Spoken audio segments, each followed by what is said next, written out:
అత్యవసర అవసరాలు, ఇల్లు కొనుగోలు, ఇతర వ్యక్తిగత అవసరాల కోసం చాలామంది బ్యాంకులు, ఇతర ఆర్థిక సంస్థల నుంచి రుణాలు తీసుకుంటారు. అయితే లోన్ తీసుకునే సమయంలో చాలామంది ప్రధానంగా వడ్డీ రేటు ఎంత ఉందనే విషయంపై దృష్టి పెడతారు. కానీ వాస్తవానికి రుణం తీసుకున్న తర్వాత చెల్లించాల్సిన మొత్తం కేవలం వడ్డీకే పరిమితం కాదు.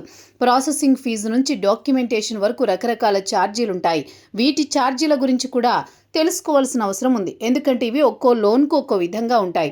అయితే ఒక లోన్లో ఎలాంటి ఛార్జీలు ఉంటాయో చూస్తే, లోన్ అప్లికేషన్ను పరిశీలించడం, క్రెడిట్ స్కోర్ తనిఖీ, డాక్యుమెంట్లు వెరిఫై, రుణాన్ని ప్రాసెస్ చేయడం వంటి ప్రక్రియల కోసం బ్యాంకులు, ఆర్థిక సంస్థలు ప్రాసెసింగ్ ఫీజును వసూలు చేయొచ్చు. ఒక ఛార్జీ సాధారణంగా లోన్ మొత్తంలో ఒక నిర్దిష్ట శాతంగా లేదా నిర్ణీత మొత్తంగా ఉండొచ్చు.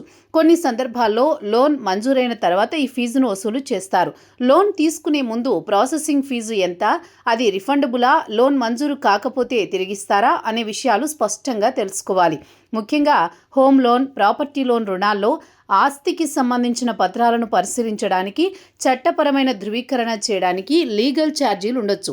అలాగే రుణ ఒప్పందాలు, ఇతర పత్రాల తయారీ లేదా ప్రాసెసింగ్కు డాక్యుమెంటేషన్ ఛార్జీలు విధించే అవకాశం ఉంది.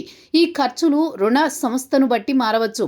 అందువల్ల ఇతర ఛార్జీలనే పేరుతో ఎంత మొత్తం వసూలు చేస్తున్నారో ముందుగానే అడిగి తెలుసుకోవడం మంచిది. హోమ్ లోన్ లేదా ప్రాపర్టీపై రుణం తీసుకునే సందర్భంలో ఆస్తి విలువను అంచనా వేయడానికి బ్యాంకు లేదా రుణదాత టెక్నికల్ నిపుణులను నియమించవచ్చు.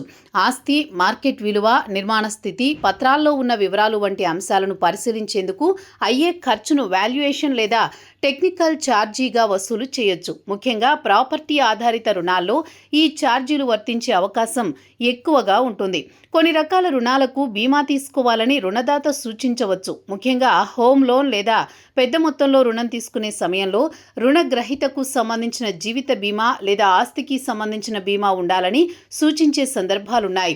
ఈ బీమా ప్రీమియం రుణ ఖర్చును పెంచవచ్చు. అయితే బీమా తప్పనిసరిగా ఉందా లేక ఐచ్ఛికమా, ప్రీమియం మొత్తాన్ని ఎలా చెల్లించాలి వంటి వివరాలను తెలుసుకోవాలి. మీ సమ్మతి లేకుండా అనవసరమైన బీమా ఉత్పత్తిని రుణంతో కలిపి తీసుకోకూడదు.